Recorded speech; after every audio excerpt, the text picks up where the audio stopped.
Muy buenos días Math Students y bienvenidos al canal Math School. El día de hoy les hemos preparado el curso de límites de funciones de varias variables, el cual se conoce como prerequisito para cuando veamos la continuidad de funciones de varias variables la próxima semana. Entonces vamos a empezar con la noción y para ello hoy tenemos límites de funciones de varias variables. Entonces para ello lo primero que vamos a hacer es recordar lo que nosotros teníamos como noción del límite para funciones de una sola variable.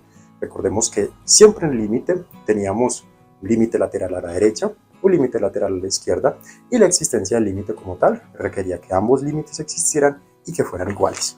Entonces vamos a recordar la definición del límite para funciones de una variable. Entonces tenemos una cierta función f de R en R, es la siguiente. Entonces tomábamos, sea L, un número real, A, un punto que no necesariamente pertenecía al dominio de la función. Tenemos límite cuando x tiende a la función f de x es igual a L, sí, y solo sí. Entonces, para todo epsilon mayor que 0, que puede ser arbitrariamente pequeño, existe un delta, por lo general depende de epsilon, tales que. Entonces, si yo puedo garantizar que la distancia entre x y a es menor que delta, el valor absoluto de x menos a es menor que delta, entonces la distancia de f de x a L es menor que epsilon. Entonces, esta era la definición que nosotros teníamos, la definición epsilon delta, del límite para una función de una variable. Geométricamente, entonces lo que estamos garantizando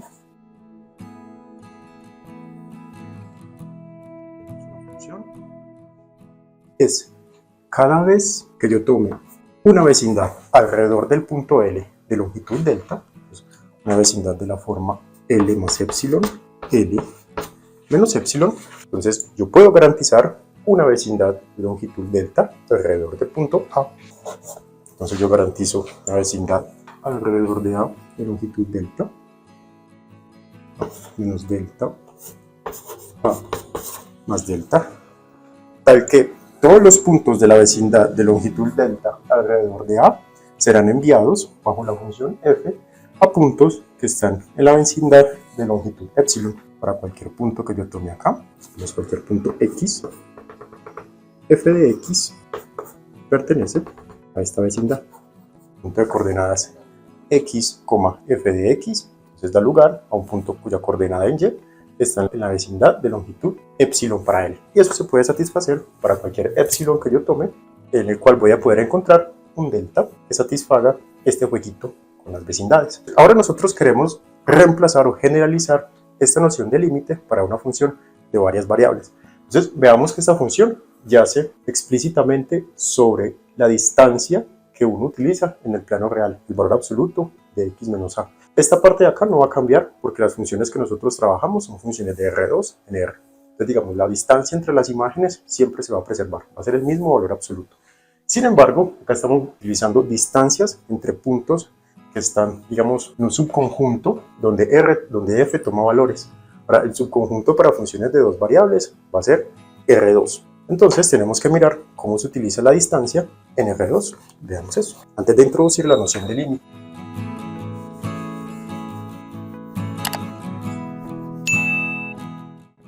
Distancias en R2. Dibujamos nuestro plano cartesiano. Y consideramos dos puntos. Consideramos un punto de coordenadas x0, y0 y otro punto de coordenadas x y y. Y nosotros lo que queremos hacer es calcular la distancia que está entre ambos puntos. Queremos calcular esta. Bueno, sobre el eje x vamos a tener unas coordenadas. Vamos a tener un punto de coordenada x0 y otro de coordenada x.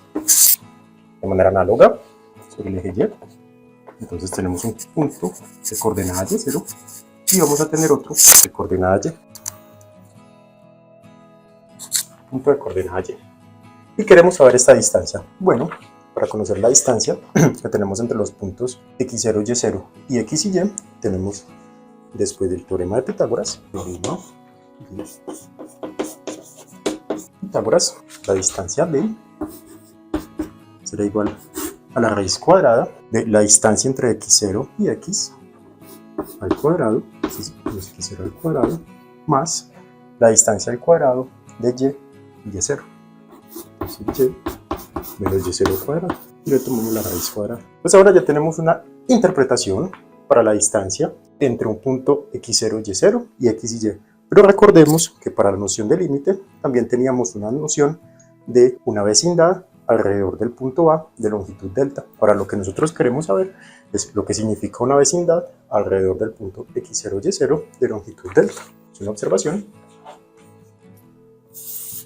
Entonces, sea delta mayor que 0, tomemos dos puntos, x0, y0, x y y, en R2.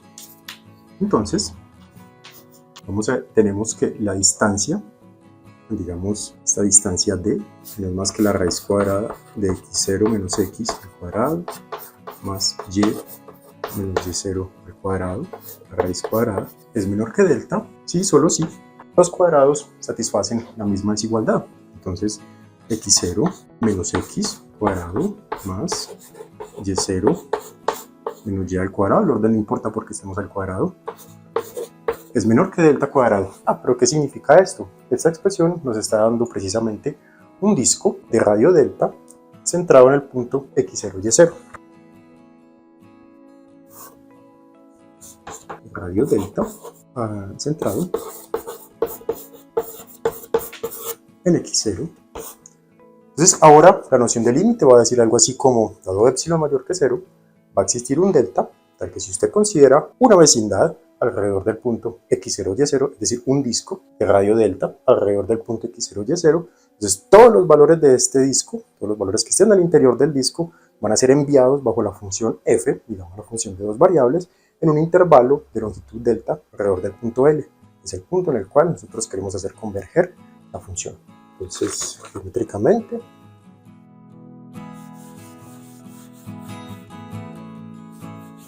esta la podemos dibujar por acá.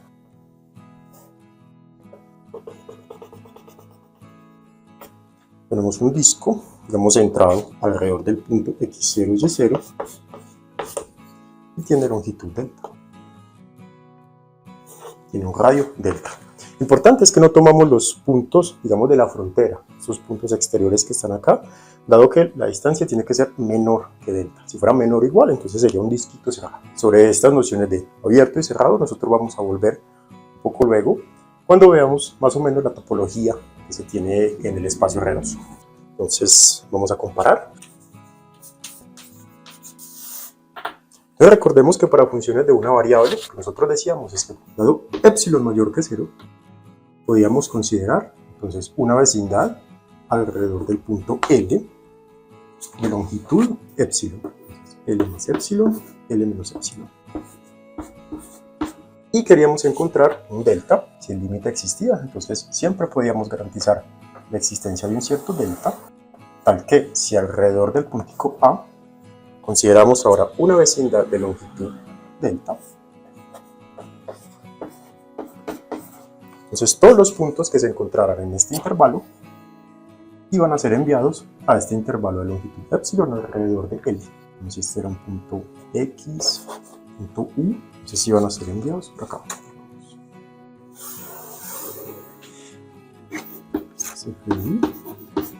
Sea f de x. Entonces gráficamente la noción de límite, a medida que nosotros nos acercamos a A, la función se acerca a L. Ahora lo que queremos hacer es, por otro lado, consideremos ahora una función de dos variables, f de R2 en R, y queremos dar un sentido geométrico a la noción de límite para una función ya de dos variables. Tenemos que interpretar geométricamente lo siguiente.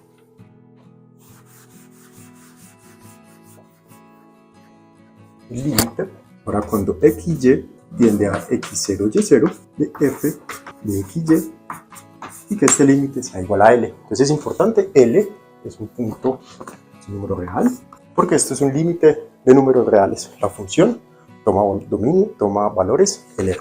Entonces, acá lo que decimos es, dado epsilon mayor que 0, si consideramos una vecindad alrededor de L, eso no nos cambia porque la función también va a tomar valores en R. Aquí vamos a tener epsilon mayor que 0 y una cierta vecindad alrededor del punto L, L acá, y nuestra vecindad.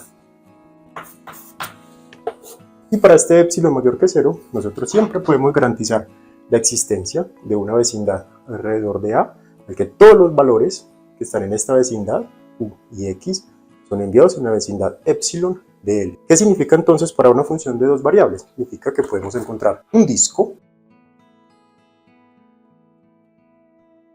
que va al punto x0, y0, podemos encontrar un disquito alrededor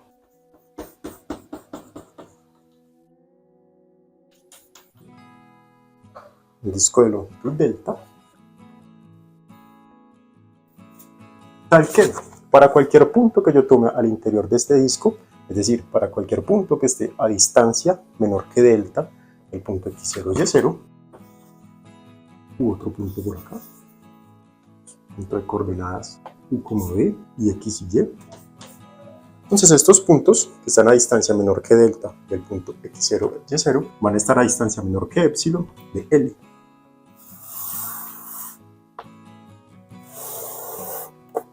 Esto es f como b, f de x y y.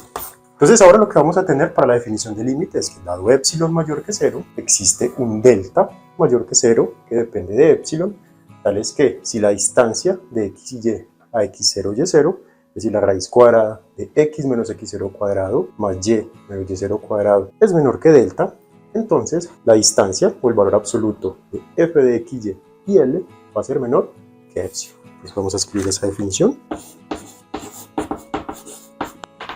Entonces L es el límite de f, nuestra función de dos variables, cuando x y y tiende a x0, y0, si para todo epsilon mayor que 0 existe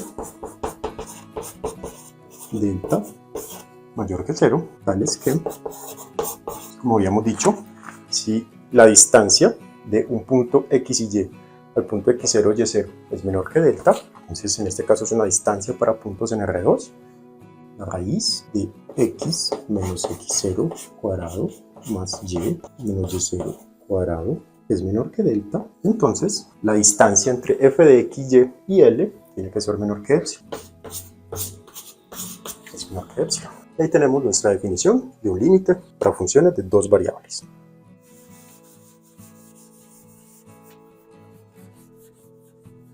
Hagamos otra gráfica para mirar cómo se está comportando este límite y cómo se están comportando los valores a medida que yo me acerco al punto x0, y0. Porque en esta parte es importante, ya que vamos a tener una sutileza con relación al curso de cálculo diferencial.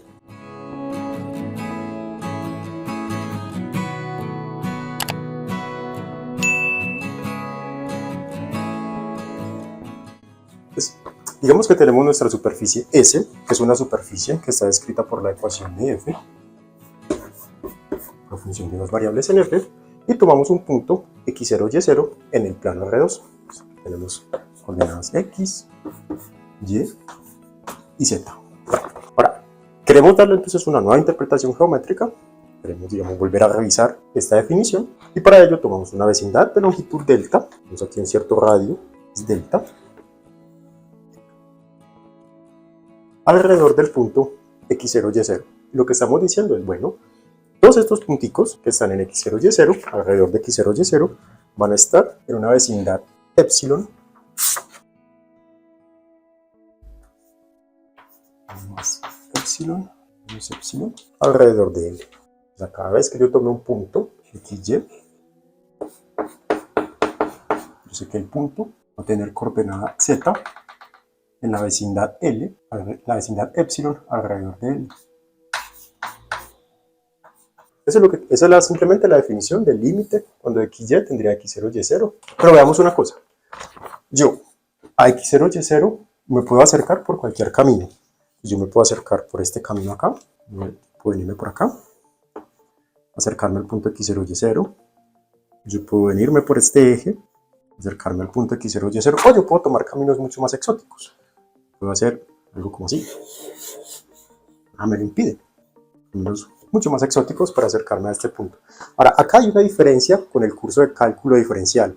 Nosotros teníamos una sola variable y por lo tanto a un puntico A nos podíamos acercar, bien fuera por la derecha o por la izquierda. Ahora, digamos, nosotros tenemos infinitas trayectorias para acercarnos al punto X0, Y0. Me puedo acercar por este caminito, por este otro, o por caminos, digamos, mucho más adversos, mucho más exóticos. La definición de límite nunca nos toca un camino en particular. Ella simplemente nos está diciendo, usted se tiene que acercar al punto X0, Y0 y no me importa cómo lo está haciendo. No me importa si es por acá o por acá. Lo único que nos importa es hacer estas vecindades cada vez más pequeñas. Entonces, los caminos escogidos para la definición del límite no son importantes. La definición es independiente del camino por el cual yo me acerque a X0, Y0. Esto implica que si el límite existe, entonces el límite va a existir por no importa el camino que yo tome. Y sobre todos los caminos va a ser el mismo. Yo me puedo acercar al punto por este camino y el límite me va a dar L. Me puedo acercar al punto por este camino y el límite me vuelve a dar L. Entonces los límites por todos los caminos van a ser los mismos si este límite existe. Esto también implica entonces que si yo encuentro dos caminos y yo pruebo que a través de este camino, por ejemplo, el límite me da L y a través de este camino el límite me da K y L y K son diferentes, entonces el límite no puede existir porque hay dos caminos por los cuales el límite está siendo diferente. Entonces veamos esa observación. Es muy útil porque así es como nosotros vamos a demostrar que los límites no existen.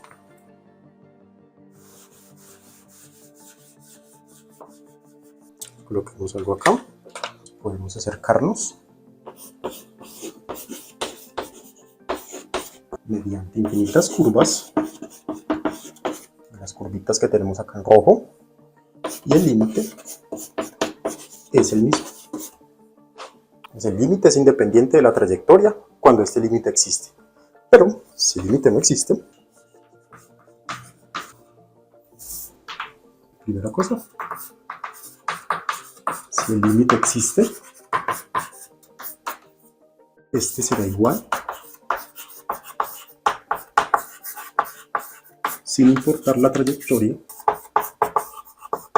que aproxime al punto X0, Y0. De eso concluimos, si existen dos caminos, digamos C1 y C2, tales que, entonces yo considero el límite cuando XY tiende al punto X0, Y0, pero ahora XY que pertenece al camino C1, entonces yo me voy sobre un cierto camino C1, me aproximo al punto a través de valores sobre C1, de f de XY es diferente del límite cuando XY tiende a X0, Y0, pero ahora yo tomo XY valores sobre el camino C2. Entonces, a medida que yo me aproximo por estos valores sobre C2, los límites me dan diferente, entonces el límite no puede existir. El límite cuando XY tiende a f de XY, en general, no existe. Entonces, el límite no existe. Moralmente, si el límite existe, tiene que ser independiente del camino o la trayectoria que yo tome para acercarme al punto X0, Y0. Vamos a hacer ejemplos.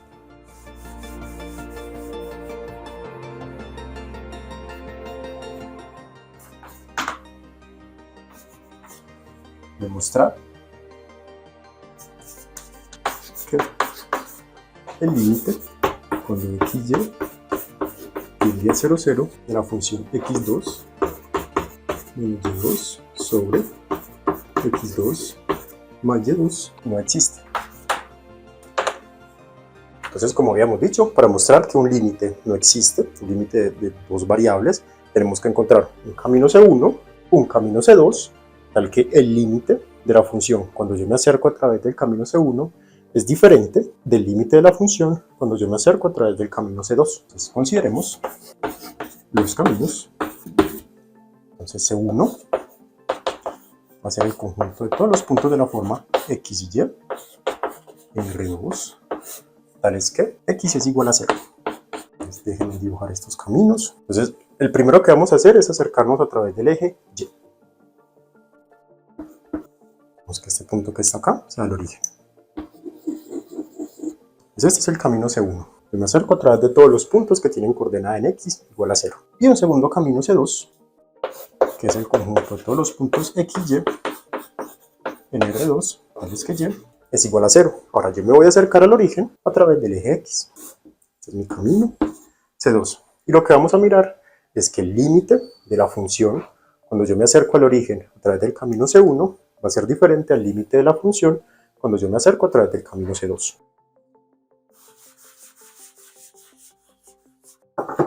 Entonces tenemos, por un lado, límite cuando el XY tiende a 0, 0, el XY pertenecientes al camino C1 de la función x2 menos y2 sobre x2 más y2. Bueno, este es el límite. Y sobre el camino C1 nosotros tenemos x igual a 0. Por lo tanto, y tiende a 0. Y hacemos x igual a 0. Pues me queda menos y cuadrado sobre y cuadrado. Y esto es igual a menos 1. Entonces a través del camino C1 nos dio menos 1. Veamos qué pasa con C2. Es el límite. Cuando XY se acerca al origen, con XY ahora sobre el camino C2, de la función x2 menos y2 sobre x2 más y2. Esto es igual al límite. Ahora sobre el camino C2, y es igual a 0 y nos estamos acercando con x a 0. Si x tiende a 0, hacemos y igual a 0, x2 sobre x2 y esto es igual a 1. Perfecto. Ahora tenemos un camino C1, un camino C2, sobre los cuales ambos límites nos dan diferente. Por lo tanto, el límite no existe. Entonces no es tan complicado, es bastante sencillo. Vamos a ver otro ejemplo.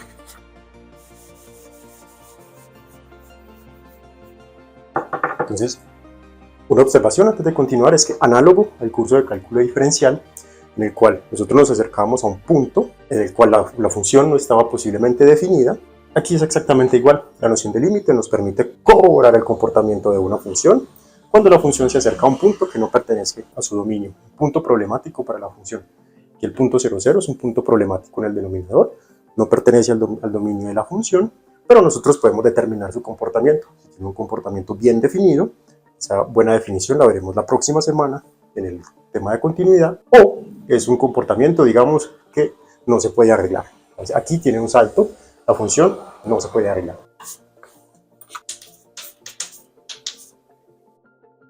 Límite cuando xy tiende a 0, 0 de la función xy sobre x2 más y2.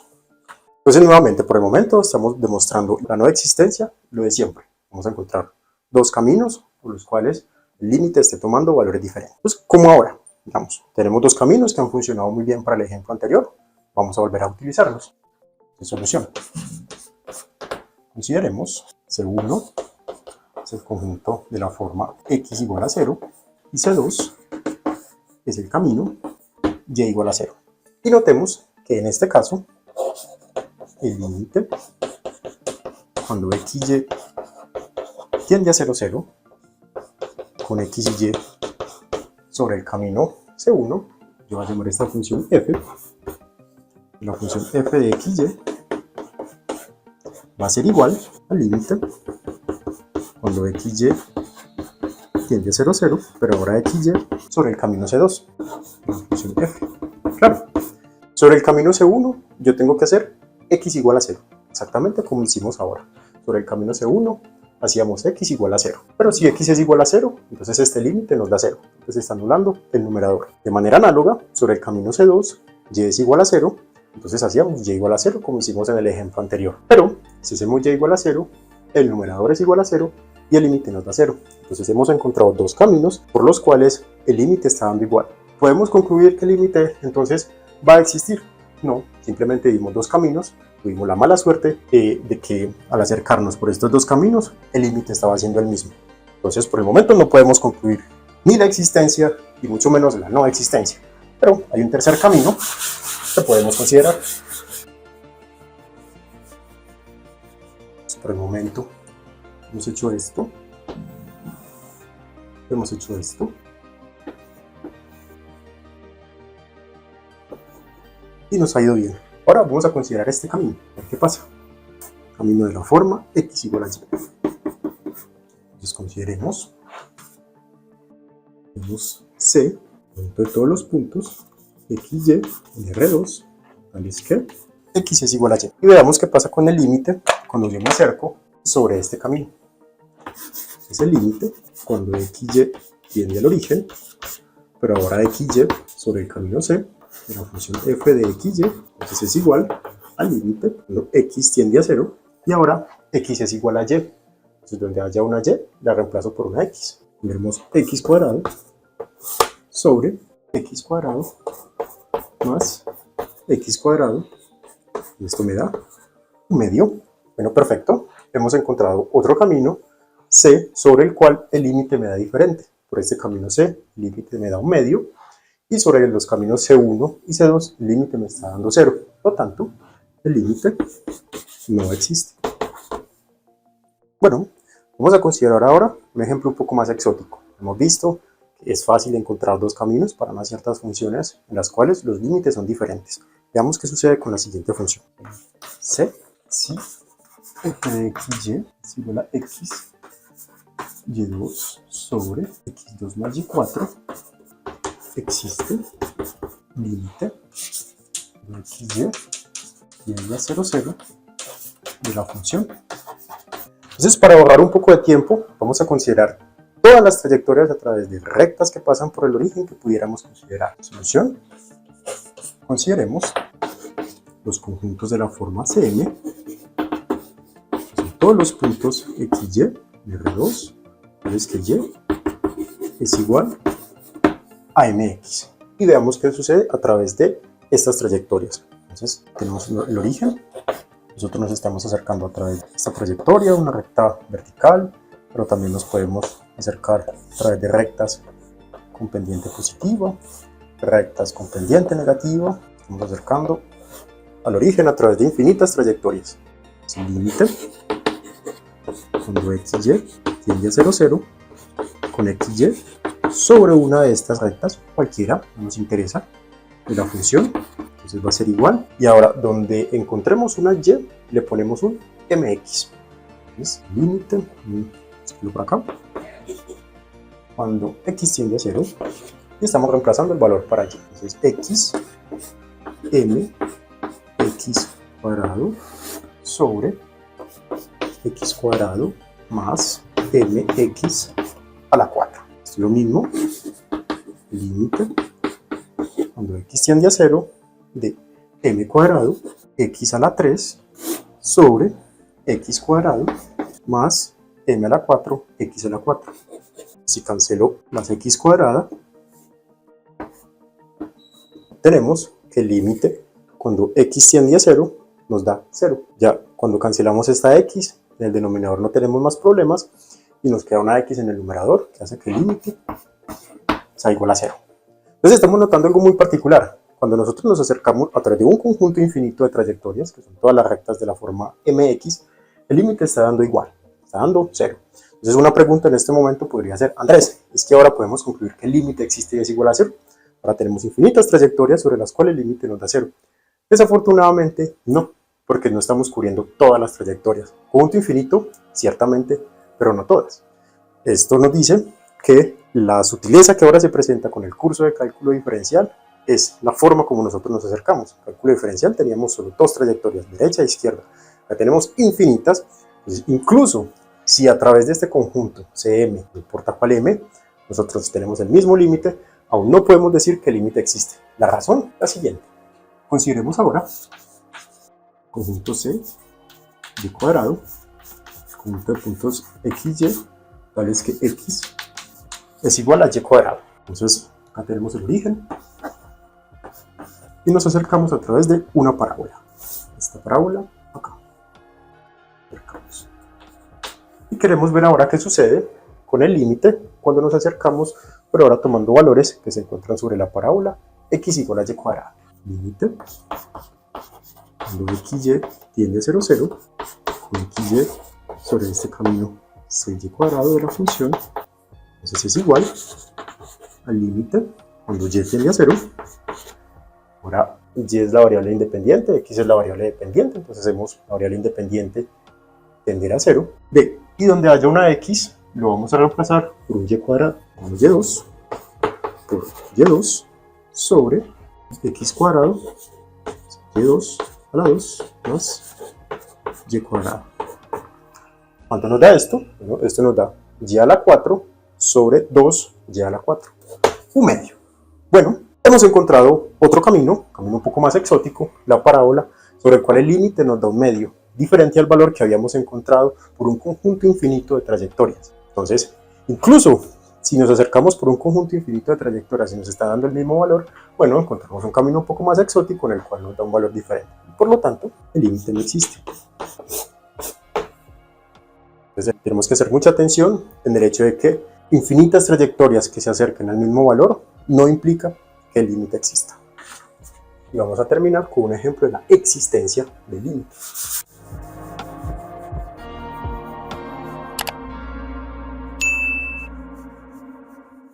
Y ahora la pregunta es, ¿cómo demostrar la existencia del límite? Claro, es una pregunta muy válida, dado que por el momento hemos mostrado que el límite no existe, incluso si nos acercamos a un mismo valor por infinitas trayectorias. Si ese criterio también falla, la pregunta es, bueno, ¿la existencia qué pasa? Para ello, tenemos dos métodos. Tenemos teorema del emparedado o coordenadas polares. En este último ejemplo trabajaremos el teorema del emparedado y para mirar cómo se soluciona con coordenadas polares, los invitamos a consultar nuestro próximo video de ejercicios. Nuevo video. Ok, recordemos el teorema del emparedado dice lo siguiente. Vamos esta es la misma versión del teorema del emparedado que tenemos en cálculo diferencial, pero ahora versión dos variables. Sea f un cierto subconjunto de R2, que es el dominio de la función, y R, una función de dos variables,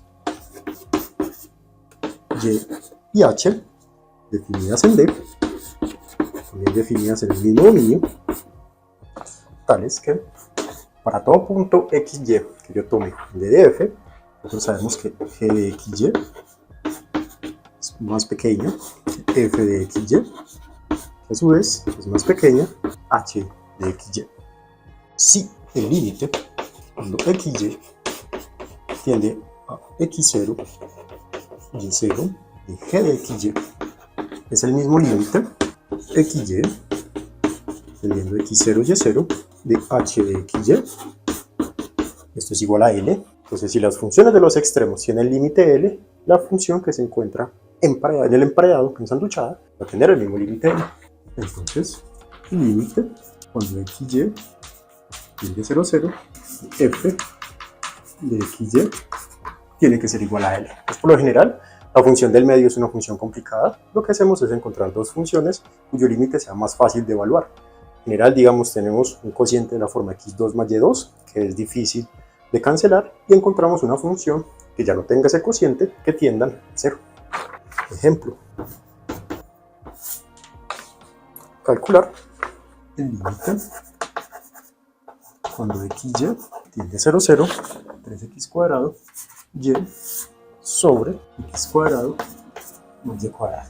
Entonces queremos calcular este límite. Es simplemente como para darnos una idea de lo que está sucediendo. Notemos que si ahora consideramos unos caminos estándar, por ejemplo, si C1 es el camino de puntos xy, tal es que x es igual a 0, y C2 es el camino de puntos xy, tal es que y es igual a 0, entonces uno intenta con algunos límites, a través de estos dos, por ejemplo, uno se da cuenta, y sobre el camino C1, que voy a llamar esta función f de xy, hace lo mismo. Claro, ahora si yo hago alguna de las dos variables igual a 0, el numerador se anula y obtengo 0. xy sobre el camino C2 de f de xy. Entonces a mí siempre me está dando 0. De forma análoga, si intentamos, por ejemplo, con el camino x igual a y, entonces vamos a tener 3x a la 3 sobre 2x a la 2, cancelando x a la 3 con x a la 2, me queda 3x sobre 2, por lo tanto el límite es igual a 0, entonces a través de ese camino también me está dando 0. Y se intenta en el camino de las parábolas, o todos los caminos de la forma CM, se dan cuenta que ese límite es igual a 0. Entonces ahí uno empieza a sospechar que el límite existe y es igual a 0. Ahora el problema es cómo mostrar su existencia. Vamos a utilizar el teorema del emparedado, encontrando dos funciones que tiendan a 0, por lo tanto f va a tender a 0.